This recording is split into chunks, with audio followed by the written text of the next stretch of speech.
Hello all. Right, this one's for Godzillas and it's probably long overdue. I'm going back through my little black book and picking up on videos I should have done beforehand. It just gets mental. But it's on increments in waiting time. Now, we've covered waiting time before, and his question is, do you charge the full waiting time or increments? So if you're in a van, you're going to be looking to charge waiting time after the first 20 minutes. The thing about being a van is you want to be loaded quick, out quick. You get less on the jobs and therefore you don't want to be hanging around places for long. You want to get more jobs in because otherwise you're not going to get enough money in your working day to make it worth your while. In a lorry, as I did, it's now a different story. So in a lorry, in the 7.5 tons, we charge £40 an hour waiting time. In the in the 18 tons, we charge £50. But I do increments because you've got to bear in mind that in a lorry you get a lot more money for the job anyway, and you've got to be you expect to be there. We don't expect to be there, but you allow them an hour to load the lorry. You allow to unload the lorry. Sometimes it doesn't happen. Sometimes it's straight on with the forks, straight off with the forks. Lovely. Sometimes hour and 20.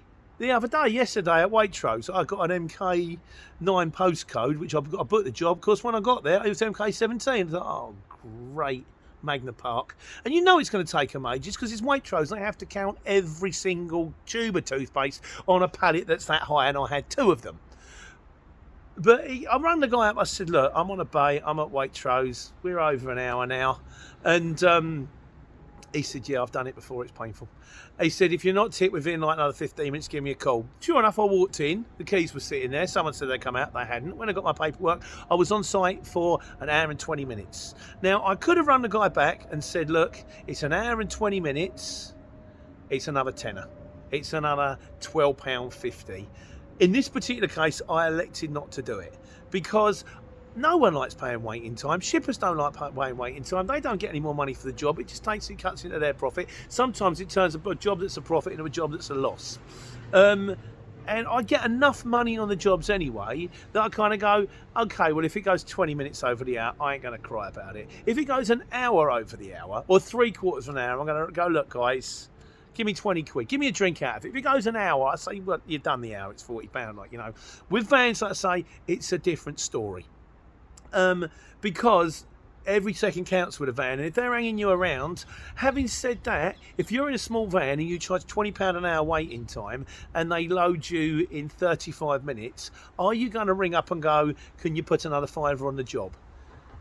You're perfectly within your rights to. Whether you choose to or not is entirely up to you. And again, it's like I've said before, waiting time is not a hard and fast rule. There's negotiation to be had between the two. You'll say my waiting time is £30 an hour. Let's say, well, we normally pay 15. You'll settle somewhere in the middle. What about if I put in 20? What about if I put in 25? All right, that'll do. It is a conversation you have between you and the shipper.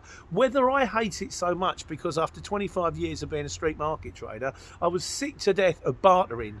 How much for the t-shirt? It's £1. I'll give you 80 pence. You know, I got it all day long. I'm trying to get away from that now. So maybe that makes me a little bit of a soft touch. But it's a negotiation. Everyone is different. The one thing I will add as a caveat at the end is try to be fair. Try to be nice. If they come in heavy, no, we don't pay wait. Somebody go, mate, listen to the reason here. I've got a family to feed. I've been hanging around for 3/4 of an hour. That's cutting at I probably won't get at the final job now. This hurts me. And the other thing to bear in mind, and this is very important with waiting time, is if you are going to charge it, or if you look like you're going over the clock, ring them. And again, preempt it. I've been on site now for 15 minutes. They've still got no idea where the pallet is. Hopefully they'll find it in the next 5 minutes and I'll be away. But if it goes like, much further, we're into waiting time. Then they can go, I'll ring my customer. Then they're in the same boat. They can ring the customer and say, the van that we've sent in, your guys can't find the pallet. Could you please ring them and get them on the hurry up, because otherwise it's going to cost you more money and it has the knock-on effect down the line. It's one of those things. It's the way I do it. Other people may do it differently. But you should be paid for waiting time. You should be paid because no one expects you to work for free. Otherwise, they're going to give you £65 for a van job. You could turn up at 9 o'clock in the morning. They could load you at 2 o'clock in the afternoon. You finished at 3:30 and you go home with 65 quid. Doesn't make sense. We've all got to eat. that's kind of it. As usual, it's the mystery, the fog, the quagmire that is the Courier Exchange. Whatever you do, however you do, increments, the full whack.